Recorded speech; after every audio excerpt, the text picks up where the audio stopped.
My name is Greg Thompson, 67 years old and retired now. For 8 years, my son Andrew has been married to Jessica, and lately things have been tense. I was looking forward to our family dinner at Riverside Grill last Friday, hoping to mend fences. When I arrived, Jessica looked at me coldly and said, "Don't sit next to me." I just smiled politely and took the seat beside Samuel, our family attorney. Nobody expected what happened when he opened his briefcase. If you're watching this right now, let me know where you're tuning in from in the comments. Hit that subscribe button if you want to hear more stories about standing up for yourself when family tries to take advantage of you. I've been a widower for 20 years now. My wife Linda passed away from breast cancer when Andrew was just finishing high school. Those were tough years, raising a teenage son alone while working as an engineering manager at a manufacturing plant outside Boston. We had our struggles, but Andrew and I formed a special bond through that grief. I made sure he still got to college, driving him 4 hours each way to Syracuse University and helping with tuition from the life insurance money Linda left us. After graduation, Andrew landed a good job at a marketing firm in the city. I was so proud watching him build his career from the ground up. He would call me nearly every day, asking for advice about work, politics, or just to chat about the Patriots game. We remained incredibly close despite him moving to the other side of town. It was at a corporate Christmas party where Andrew first met Jessica. She worked in the accounting department of a client company, and according to Andrew, there was an immediate spark. She had long auburn hair, a quick wit, and ambition that matched my son's. Within 3 months of dating, Andrew was bringing her to Sunday dinners at my house. "Dad, she's the one," Andrew told me over beers in my backyard that spring. I was happy for him. After losing his mother so young, all I wanted was for my son to find lasting happiness. Their wedding was a beautiful affair at the Lakeside Gardens. I contributed $30,000 toward it, nearly emptying my savings at the time. But seeing the joy on my son's face as Jessica walked down the aisle made every penny worth it. During the reception, Jessica hugged me tightly. "Thank you for raising such a wonderful man," she said. "I promised to make him happy." Those first few years seemed like a dream. Jessica would call me regularly, asking for Andrew's favorite recipes or stories from his childhood. They'd invite me over for dinner twice a week, and Jessica always made my favorite apple pie for dessert. When they bought their first home, a modest 3-bedroom colonial in a good school district, I helped with the down payment, giving them $50,000 from my retirement fund. "It's an investment in our family," I told them. "This is what Linda would have wanted." The greatest joy came when Thomas was born 6 years ago. Holding my grandson for the first time brought back all the emotions of holding Andrew as a baby. Jessica even asked me to be in the delivery room, an honor I hadn't expected. 2 years later, little Lily joined the family, a beautiful girl with Linda's eyes. I swear I saw my late wife looking back at me through that child. I retired around that time, closing out 35 years with the same company. With my newfound free time, I became the designated babysitter. 3 days a week, I'd watch Thomas and Lily while Jessica returned to her accounting job part-time. We'd go to the park, bake cookies, or build elaborate block towers. Those days were precious, watching my grandchildren grow and develop their personalities. Jessica seemed appreciative of my help. "You're a lifesaver, Greg," she'd say when picking up the kids. We couldn't afford full-time daycare on just Andrew's salary. Looking back, there were subtle signs even then that something wasn't right. Occasionally, Jessica would make odd comments about my house, a paid-off 3-bedroom ranch I'd owned for 30 years. "This place is so big for just one person," she remarked once while dropping off the kids. "Have you ever thought about downsizing? Senior communities are really nice these days." I laughed it off at the time. I was only 63 and in excellent health, walking 3 miles every morning and doing all my own yard work. The thought of a senior community seemed ridiculous.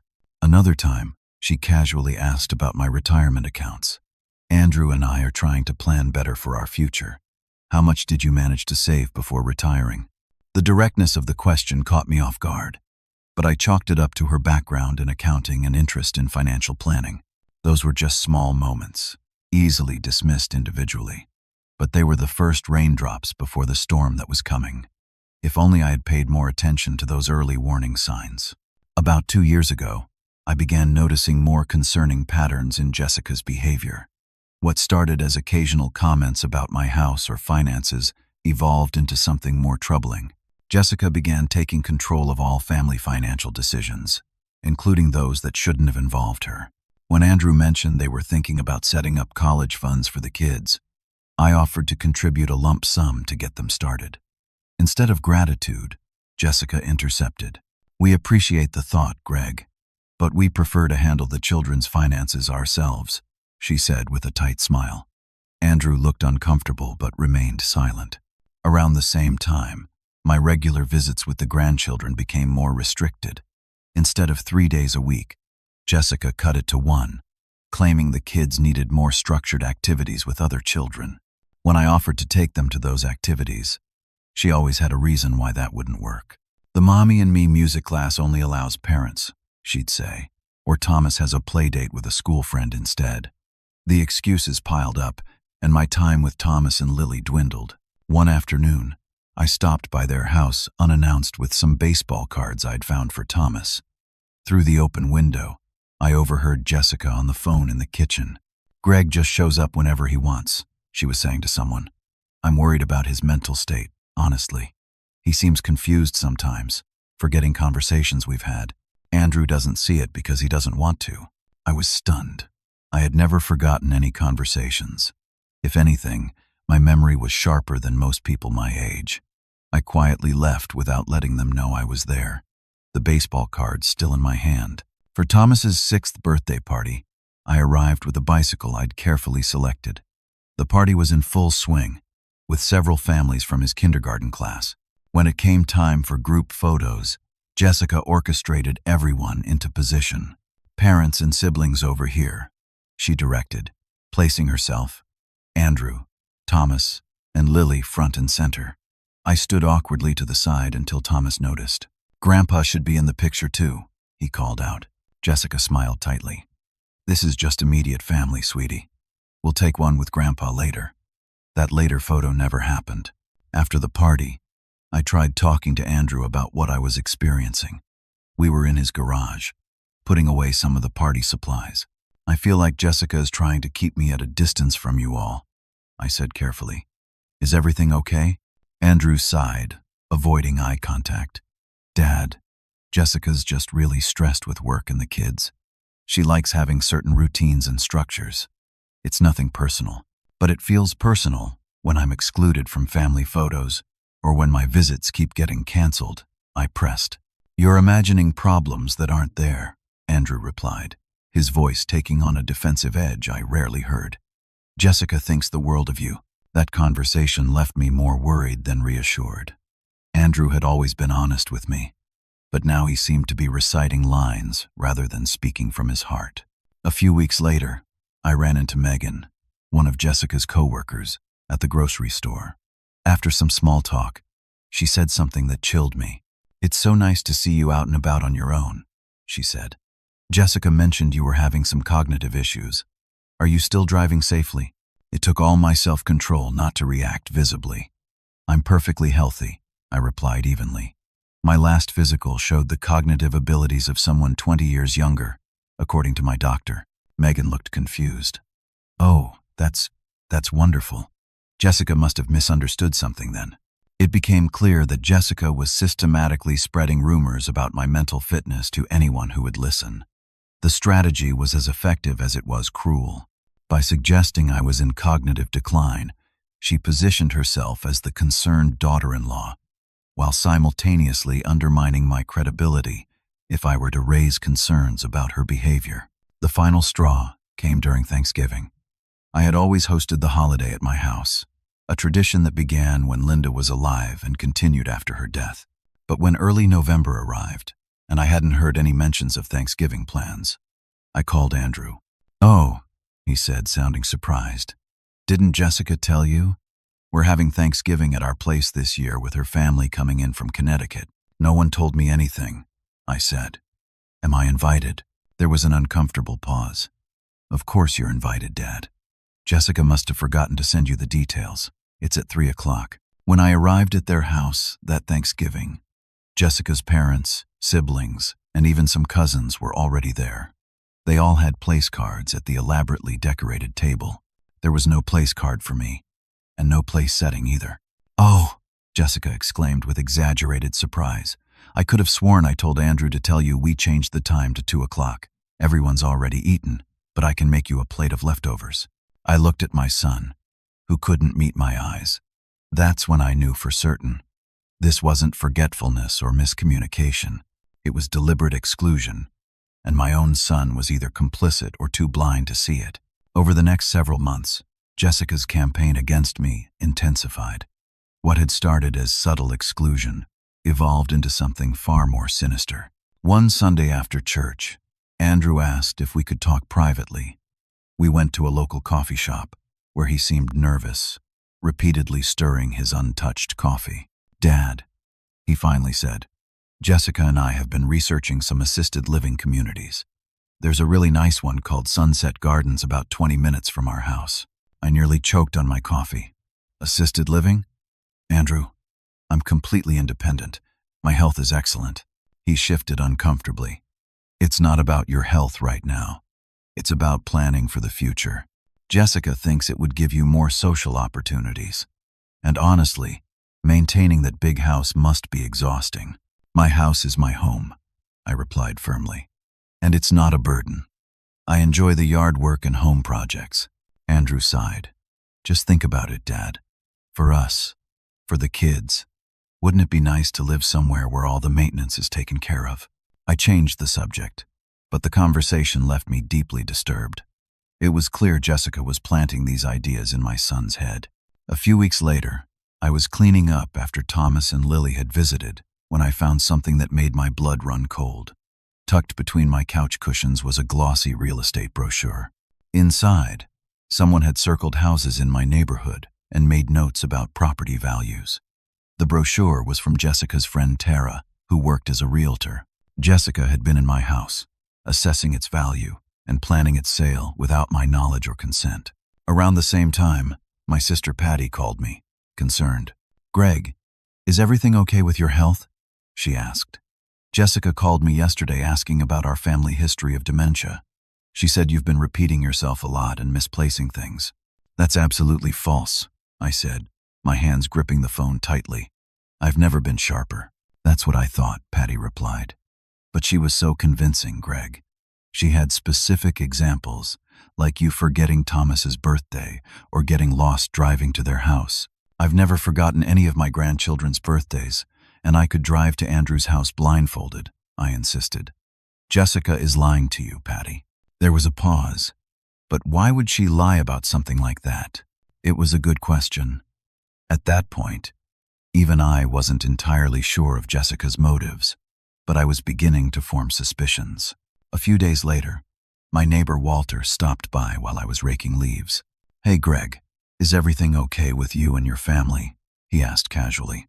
"Why do you ask?" Walter looked uncomfortable. "Well, that daughter-in-law of yours was here last week when you were at your doctor's appointment. She was asking a lot of questions about your daily routine, what time you get up, when you leave the house, if you ever seem confused. I thought it was odd, like she was checking up on you." My appointment had been at the orthopedist for a minor tennis elbow, nothing remotely related to cognitive health. Jessica hadn't mentioned coming by my house at all. The idea that she was interrogating my neighbors behind my back was deeply unsettling. Then came the incident with my financial documents. Jessica and Andrew brought the kids over for dinner one evening. While I was playing with Thomas and Lily in the backyard, Jessica excused herself to use the bathroom. She was gone for nearly 30 minutes. That night, after everyone left, I noticed my office door was slightly ajar. I always keep it closed. Inside, my filing cabinet drawers weren't fully shut. Upon inspection, I discovered my financial documents had been reorganized. My bank statements, retirement account information, house deed, and will were all out of order, with certain pages pulled to the front where they'd be easily visible. Jessica had been snooping through my private financial information. As these incidents accumulated, I found myself increasingly isolated from family events. Thomas had a school play where he played the lead role in Johnny Appleseed. I only found out about it afterward when he called to tell me how it went. Why didn't anyone tell me about the play? I asked him. Mom said she invited you, but you couldn't come, Thomas replied, confusion in his voice. I never received any invitation. Christmas that year was particularly painful. I spent weeks carefully selecting gifts for my grandchildren. For Thomas, a complete set of Hardy Boys mysteries that had been Andrew's favorites at his age. For Lily, a handcrafted dollhouse I'd spent months building in my workshop. When I brought them over on Christmas Eve, Jessica thanked me effusively. But when I visited again on New Year's Day, there was no sign of either gift. When I asked Thomas about the books, he looked confused. What Hardy Boys books, Grandpa? I looked to Jessica, who smiled sympathetically. Greg, you mentioned you were going to get those books, but you never actually brought them. Remember? It's okay. We all forget things sometimes. My gifts had mysteriously disappeared, and Jessica had convinced the children they had never existed at all. As the situation deteriorated, Andrew became less a son and more a messenger between Jessica and me. He would relay concerns that were clearly Jessica's words, or make excuses for why family events had happened without my knowledge. Jessica thought she told you became his constant refrain, or Jessica thinks it might be better if my strong, independent son had become a ventriloquist's dummy, and Jessica was pulling all the strings. By now, my suspicions about Jessica's motives had crystallized. This wasn't just about disliking her father-in-law or wanting more control over her nuclear family. The targeted nature of her questions about my finances, the real estate brochures, the snooping through my documents, all pointed to one conclusion. Jessica was after my money and assets. The campaign to paint me as mentally incompetent was laying groundwork to take control of my finances through guardianship or power of attorney. The realization was heartbreaking, but it also gave me clarity. I wasn't imagining things. I wasn't being paranoid. And most importantly, I wasn't going to let Jessica manipulate her way into control of the assets I'd spent a lifetime building, assets I intended to leave to my grandchildren someday. It was time to fight back. The breaking point came on a rainy Tuesday afternoon. Andrew had left his tablet at my house after a hurried visit where he'd dropped off Lily for me to watch while he took Thomas to a doctor's appointment. Jessica was supposedly stuck at work and couldn't help. I was sitting in my living room with Lily napping on the couch when the tablet chimed with an incoming email. Without thinking, I glanced at the screen. The email preview caught my eye.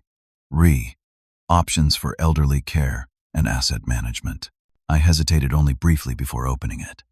What I saw confirmed my worst fears. It was an email chain between Jessica and a law firm specializing in elder care. The attorney was outlining various legal mechanisms for protecting seniors from financial mismanagement, including power of attorney, guardianship, and conservatorship. Jessica's reply was chilling. We need to move quickly. Greg showing increasing signs of confusion and poor judgment. The house alone is worth over $400,000, not to mention his retirement accounts. I scrolled through more emails, my hands shaking.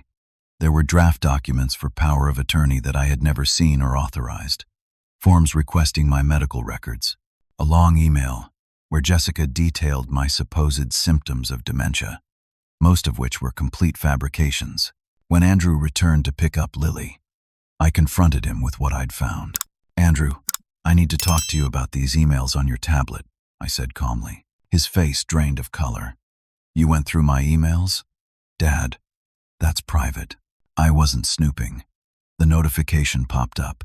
Andrew, Jessica is trying to take legal control of my finances. Did you know about this? It's not like that, he stammered. Jessica's just concerned about you. We both are. You've been forgetting things, getting confused. Name one specific incident. I challenged him. One time I've actually shown any sign of cognitive impairment. He couldn't answer directly. Jessica notices it more than I do, she says. Jessica says. Can't you see she's manipulating you? She wants my house, my money. Andrew's face hardened. That's ridiculous. Jessica loves you. She's trying to help you. By going behind my back to lawyers? By spreading lies about my mental state.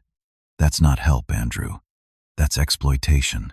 I can't believe you'd accuse Jessica of something so horrible, he said, picking up Lily, who had awakened from her nap.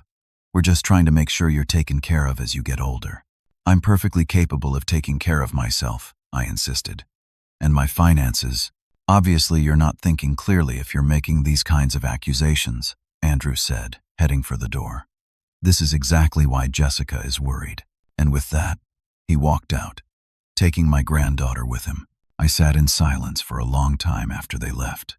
The pain of my son's disbelief was acute, but it also steeled my resolve. If Jessica wanted a legal battle, I needed to be prepared. The next morning, I called Samuel Kirkland, an attorney who had been my friend since our college days at Boston University. I explained the situation in detail. This is elder abuse, Greg, Samuel said firmly. Financial exploitation is one of the most common forms, and Jessica's approach is textbook. Creating isolation, spreading rumors of incapacity, trying to gain control of assets. We need to act decisively. With Samuel's guidance, I began building my defense. First, I underwent a comprehensive cognitive assessment with a geriatric specialist. The results confirmed what I already knew. My cognitive function was excellent for my age, with no signs of dementia or impairment. Next, I secured all my financial accounts with new passwords and added extra security measures. I updated my will, with explicit provisions that Jessica would have no control over any assets left to Andrew or my grandchildren, with Samuel named as the executor. But Samuel advised that defensive measures weren't enough. We need to understand exactly what Jessica's been doing and planning, he said. I recommend hiring a private investigator. The investigator, a retired police detective named Frank Morales, was thorough and discreet. Within 3 weeks, he had compiled a disturbing dossier on Jessica. First, he discovered Jessica had serious gambling problems. She had accumulated over $70,000 in debt at various casinos within driving distance, debt that Andrew was completely unaware of. She had taken out several credit cards in her name that were maxed out, and she had recently been denied for more credit. More alarmingly, Frank found evidence that Jessica had practiced forging my signature. In her office desk drawer, locked but easily accessed by Frank's expertise, were sheets of paper with dozens of attempts at replicating my handwriting. Next to these practice sheets was a draft of a power of attorney document with a forged signature that looked remarkably like mine. Frank had also recorded several conversations where Jessica discussed her plans with a friend. Once we get control of Greg's finances, we can solve all our problems, she said in one recording. The gambling debt, the credit cards, all of it. He'll never even notice the money is gone. By the time Andrew realizes anything, it'll be too late.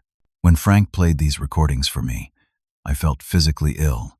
This woman, whom I had welcomed into my family, whom I had trusted with my son and grandchildren, had been plotting to steal from me all along. What should I do with this information?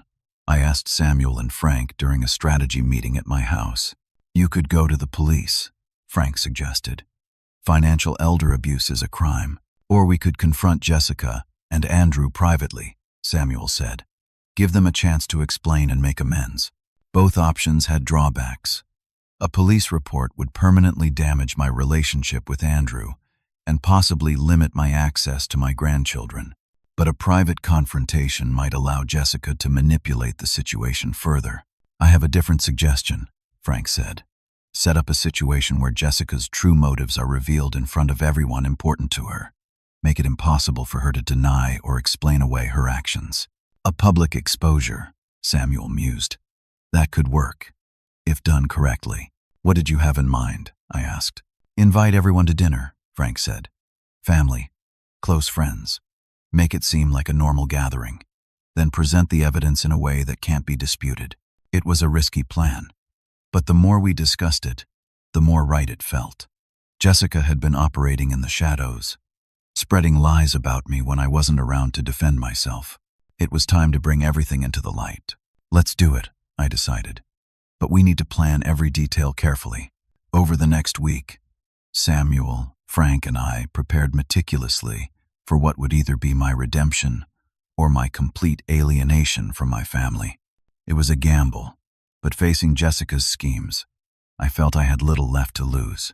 I chose the Riverside Grill for our family dinner, an upscale restaurant with private dining rooms that offered both elegance and privacy.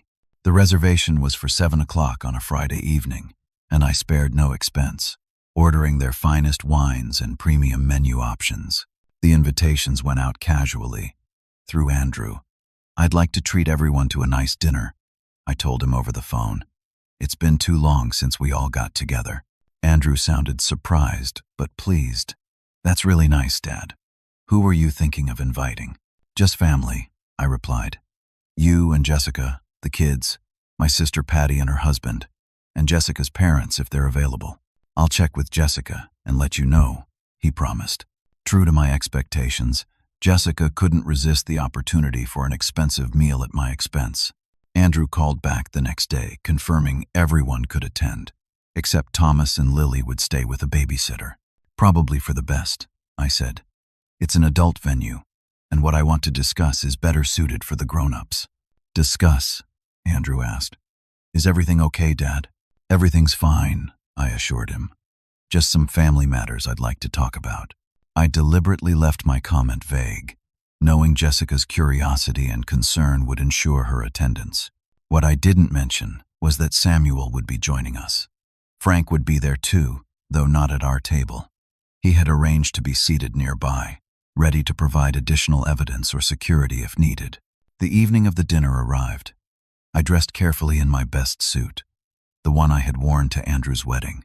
In my briefcase, I carried copies of all the evidence Frank had gathered, organized into neat folders by Samuel. I arrived 20 minutes early to make sure everything was prepared. The private room was perfect, with a large oval table that would allow everyone to see each other clearly. I had asked the manager to hold Samuel's entrance until everyone else was seated, a detail he had agreed to with a generous tip. One by one, the guests arrived. My sister Patty and her husband John came first, giving me warm hugs and commenting on how healthy I looked. Jessica's parents, Robert and Diana Morris, arrived next, polite but slightly reserved as they always were with me. Finally, Andrew and Jessica entered. Andrew gave me a quick embrace while Jessica offered her usual air kiss near my cheek without making contact. She was wearing an expensive new dress and more jewelry than the occasion seemed to warrant. "Greg, this is so generous of you," Jessica gushed with practiced charm. "What's the special occasion?" "No occasion," I replied with a smile. "Just wanted to spend time with family." As everyone moved toward the table, Jessica immediately tried to orchestrate the seating. "Andrew and I will sit here," she said, indicating chairs on the opposite side from me. "Greg, why don't you sit at the end, near Patty?" I smiled pleasantly. "Actually, I'd like to sit next to you tonight, Jessica. We hardly get to talk one-on-one anymore." Her face froze momentarily before she recovered. "Oh, I think Andrew would prefer sitting next to me. And wouldn't you rather sit by your sister?" "Don't sit next to me," she finally said bluntly, dropping the pretense of politeness.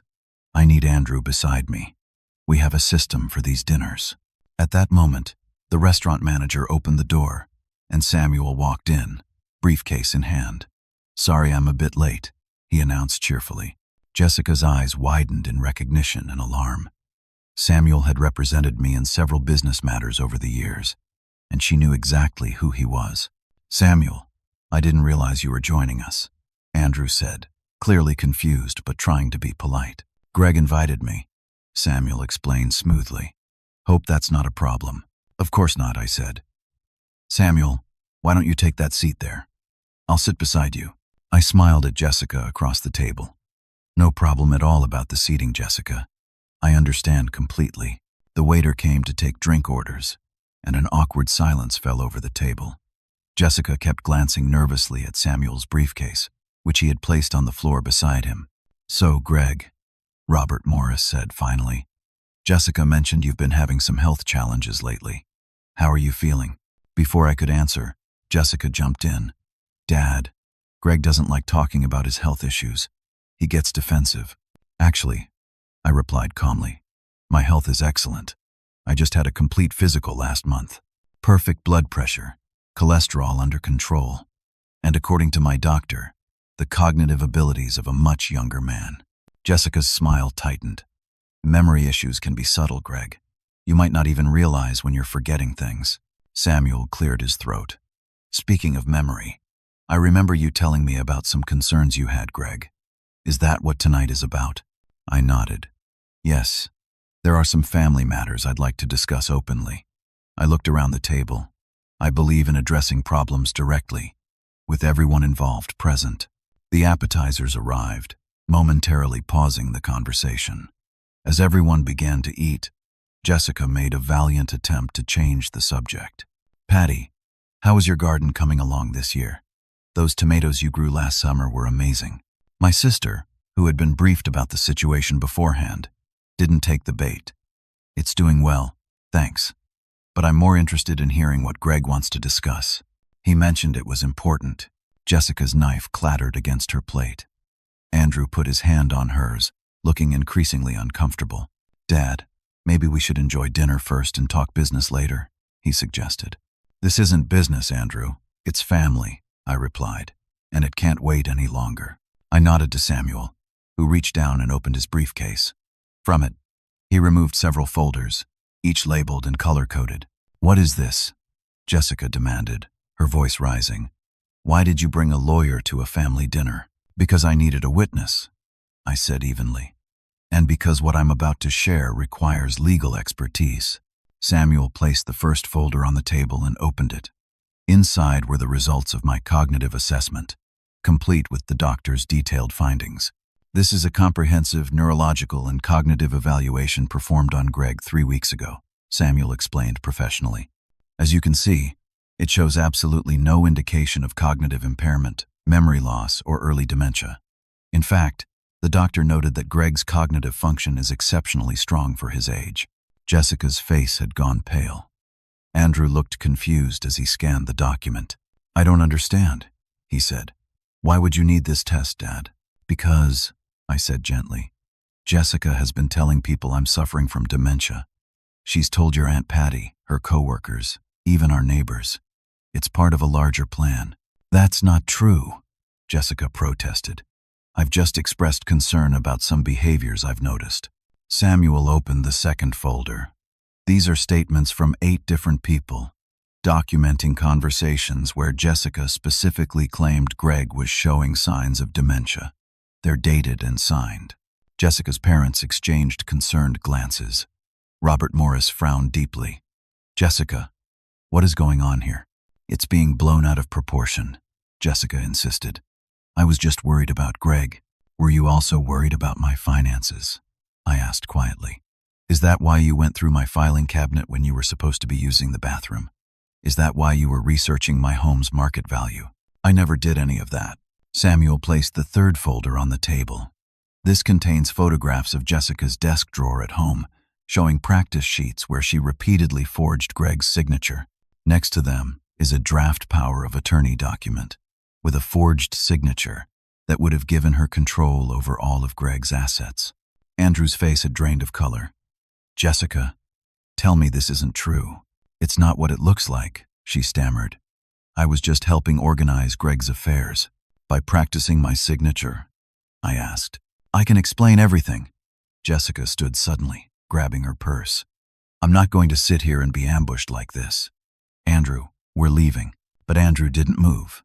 He was staring at the fourth folder Samuel had just opened, which contained bank statements showing large withdrawals to casinos, credit card statements with massive debt, and loan applications in both her and Andrew's names, some with what appeared to be Andrew's forged signature. What is all this? Andrew whispered. Jessica, we don't have loans for these amounts, and we don't go to casinos. You don't, Samuel said quietly. But Jessica does, quite frequently. Jessica looked around the table wildly, like a cornered animal. Her parents were staring at her in shock. My sister Patty had tears in her eyes. Andrew looked completely devastated. You don't understand, Jessica said desperately. I made some mistakes. I was going to fix everything. With my money, I stated. After convincing everyone I was incompetent so you could take control of my assets. It wasn't like that, she insisted weakly. Samuel reached into his briefcase one final time and pulled out a small recorder. Perhaps you should explain what it was like then. He pressed play, and Jessica's voice filled the private dining room. Once we get control of Greg's finances, we can solve all our problems. The gambling debt, the credit cards, all of it. He'll never even notice the money is gone. By the time Andrew realizes anything, it'll be too late. The silence that followed was deafening. Jessica looked around the table once more, then grabbed her purse and fled from the room without another word. Andrew sat frozen, staring at the evidence spread before him. "Dad," he finally said, his voice breaking. "I had no idea. I swear to you, I didn't know any of this." I reached across the table and put my hand on his. "I believe you, son. All those things she said about you. I thought she was genuinely concerned. I never imagined. She was very convincing," I said gently. "She manipulated all of us." Robert Morris cleared his throat. "Greg, I don't know what to say. We had no idea Jessica was doing these things." "Of course you didn't," I assured him. "She kept her true actions hidden from everyone." Andrew put his head in his hands. "What happens now?" Samuel spoke up. "That's up to you and Greg. The evidence of financial elder abuse and attempted fraud is substantial. You could pursue criminal charges." "No," I said firmly. "I don't want Jessica in jail, but I do want protection for myself, for Andrew, and especially for my grandchildren." The dinner continued in subdued conversation. Jessica's parents left shortly after, clearly shaken by the revelations about their daughter. Patty and John stayed to support me and Andrew, who seemed completely lost. As we were preparing to leave, Andrew looked at me with red-rimmed eyes. "Can I stay at your place tonight, Dad? I can't go home right now. I can't face her." "Of course," I said, putting my arm around my son's shoulders. "You're always welcome in my home." As we walked out of the restaurant, I felt a complex mix of emotions. There was sadness for the pain my son was experiencing, anger at Jessica's betrayal, but also profound relief. The truth was finally out, and with it came the first step toward healing for our damaged family. The days following the dinner were chaotic and painful. Andrew stayed in my guest room that first night, barely speaking, processing the shock of Jessica's betrayal. In the morning, he called her, and they had a tense conversation that ended with him telling her he needed time to think. She claimed she was desperate, Andrew told me afterward, his eyes hollow from lack of sleep. The gambling started small, just for fun, but then she lost control. She says she never would have actually gone through with taking your money. The evidence suggests otherwise, I replied gently. The forged signatures, the legal research, the campaign to discredit me mentally. Those aren't impulsive acts, son. They show planning and intent. Andrew nodded slowly. I know. I can't believe I didn't see any of it. How could I have been so blind? That was the beginning of many painful conversations between us. Andrew had to confront not only Jessica's deception, but his own role in allowing it to happen. He had accepted her lies about me without question, had become her messenger rather than my advocate. I failed you, Dad, he admitted one evening as we sat on my back porch. You raised me better than that. You taught me to think critically, to stand up for what's right. Instead, I just went along with whatever Jessica said. She's your wife, I said. It's natural to trust your spouse, but you're my father, he countered. You've never lied to me, never manipulated me. I should have seen what was happening. These conversations were necessary but difficult, peeling back layers of guilt and regret. Samuel advised us both to focus on the path forward rather than dwelling exclusively on past mistakes. What matters now, he counseled, is protecting Greg's assets and deciding how to handle the situation with Jessica. After much deliberation, I decided not to press criminal charges. Instead, Samuel helped me secure my financial accounts with additional protections and updated my estate planning to include safeguards against any future attempts at exploitation. I established a trust for Thomas and Lily's education that Jessica could not access, with Andrew and Samuel as co-trustees.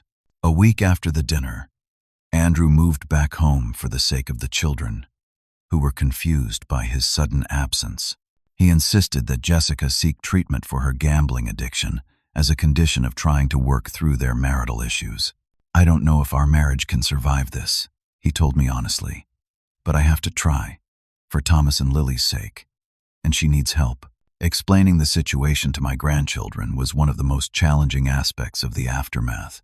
They knew something was wrong from the tension between their parents and the changes in routine, but they were too young to understand the full truth. "Your mom is sick," Andrew explained to them gently. "She has an illness that makes her make bad choices sometimes, and she's getting help for it.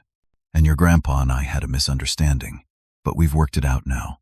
Thomas, perceptive beyond his 6 years, asked the question I'd been dreading. "Is that why Mom said Grandpa couldn't come to my school play? Because she was sick?" Andrew looked to me, at a loss for words. I knelt down to Thomas's level. "Sometimes grown-ups make mistakes," I said carefully. "Your mom made some mistakes, and so did your dad and I. But what's important is that we all love you and Lily very much, and we're going to make sure we do better from now on." It wasn't a complete explanation, but it was age-appropriate and truthful enough to satisfy him for the moment. Jessica began attending Gamblers Anonymous and seeing a therapist specializing in addiction. According to Andrew, she expressed remorse for her actions, though she never apologized to me directly. Samuel advised me to maintain a polite distance while she was in early recovery. "People in the throes of addiction will say anything," he warned. "Give her time to demonstrate real change before you let your guard down." I took his advice, keeping my interactions with Jessica minimal and always in the presence of others. When I visited my grandchildren, I made sure Andrew was home. Jessica and I maintained a civil but distant relationship, like diplomatic representatives from countries with a troubled history. My relationship with Thomas and Lily, however, grew stronger than ever, with Andrew now aware of how Jessica had been limiting my access to them. He made sure I could see them regularly. We resumed our tradition of grandfather days, where I would take them on special outings to museums, parks, or sporting events.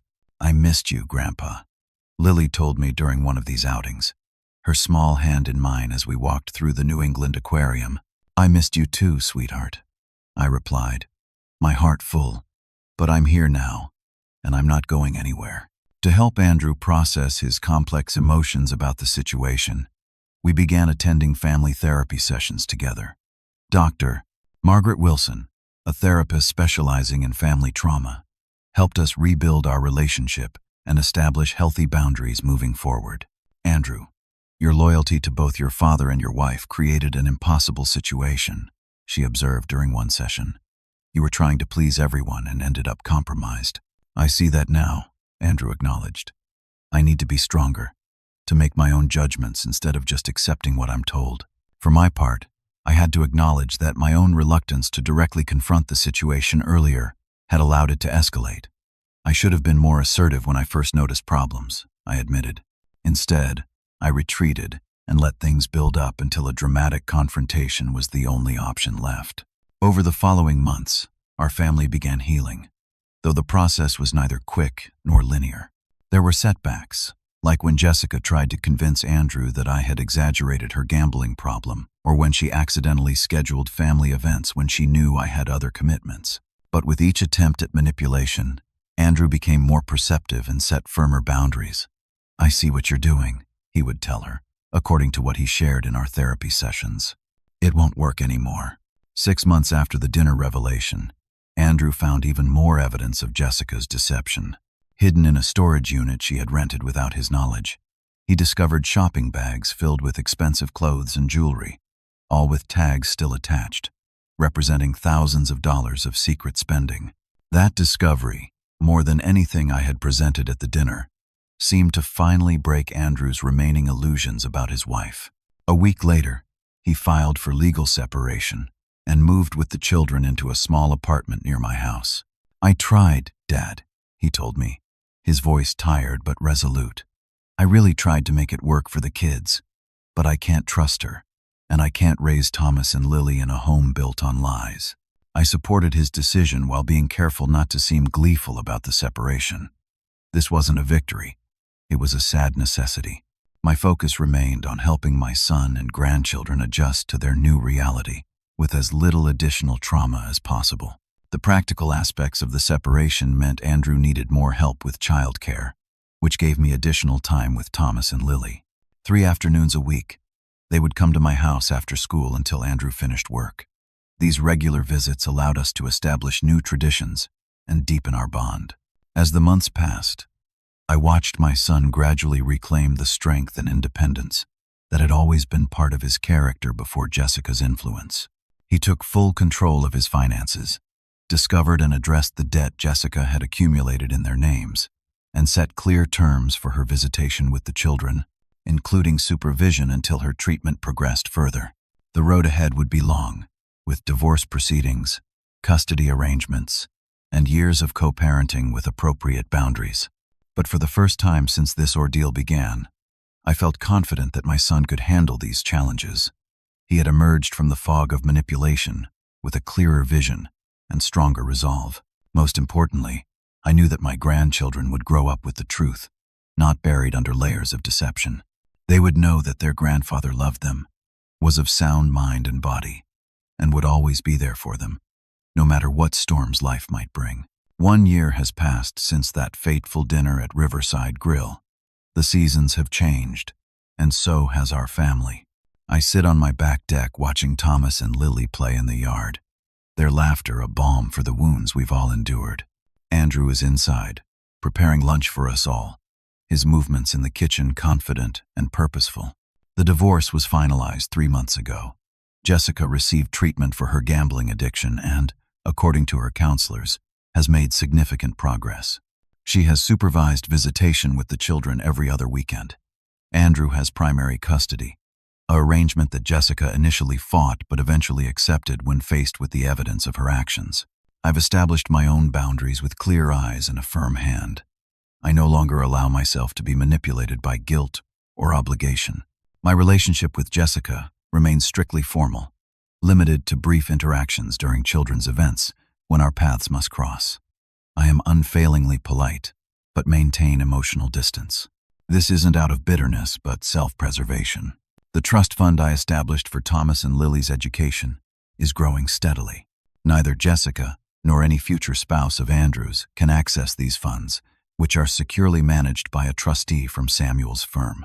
It gives me peace knowing that regardless of what happens, my grandchildren's educational future is protected. My relationship with both grandchildren has flourished in the past year.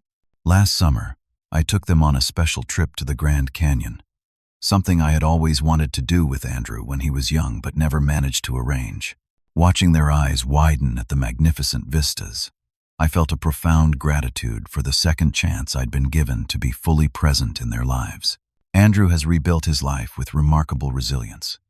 After initially blaming himself for not seeing Jessica's deception sooner, he has come to recognize that he too was a victim of her manipulation.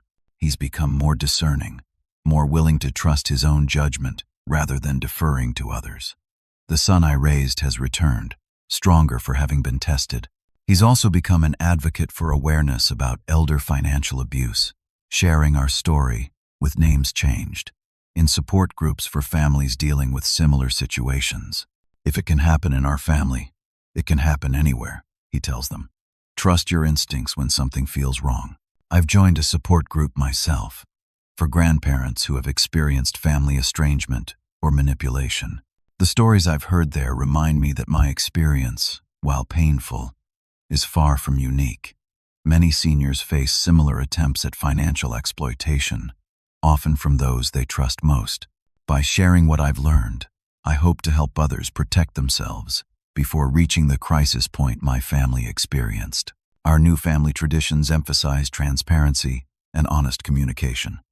Sunday dinners at my house are now a weekly constant. Andrew and I have an unspoken agreement that difficult topics aren't avoided but discussed openly and respectfully. We've learned the hard way that secrets and avoidance only allow problems to grow in the darkness. This experience has taught me several profound lessons that I carry forward. Trust must be coupled with verification. Love doesn't mean abandoning critical thinking. Even with family, it's wise to maintain appropriate financial boundaries and protections. Isolation is often the first step in manipulation. When someone tries to separate you from other loved ones or limit your social connections, it's rarely for benevolent reasons. Standing up for yourself isn't selfish. It's necessary. By protecting myself, I was ultimately protecting my grandchildren's inheritance and my ability to be present in their lives. Forgiveness doesn't require vulnerability. I've found a way to move forward without bitterness, while still maintaining the boundaries necessary to prevent future exploitation. Perhaps most importantly, I've learned that it's never too late to reclaim your power. At 67, I faced one of the greatest challenges of my life and emerged stronger, wiser, and more determined to live authentically. As I watch Thomas teaching Lily how to throw a baseball across the yard, I feel a profound sense of peace. The path to this moment was harder than it should have been, with unnecessary pain and betrayal along the way, but we arrived here nonetheless. Our family bonds tested and ultimately strengthened by the fire we walked through together. Andrew comes outside, carrying a tray of sandwiches and lemonade. "Lunch is ready," he calls to the children. As they race toward us, faces flushed with exertion and joy, he catches my eye and smiles. "Thanks, Dad," he says quietly, "for everything." In that moment, I know with absolute certainty that despite Jessica's attempts to drive us apart, our family bond remains unbroken. Different than before, perhaps, reshaped by experience, but strong and genuine. That's the thing about truth. It may be temporarily obscured, but it cannot be permanently hidden. And when it finally emerges into the light, it creates a foundation far stronger than any built on deception. If you're watching this and facing your own family struggles or feeling manipulated by someone close to you, remember that standing up for yourself isn't just your right, it's your responsibility. Have you ever had to establish boundaries with family members who weren't respecting you? Share your experience in the comments below. And if this story resonated with you, please hit the like button and subscribe to hear more stories about navigating complex family dynamics. Thank you for listening to my journey, and I wish you strength and clarity in your own.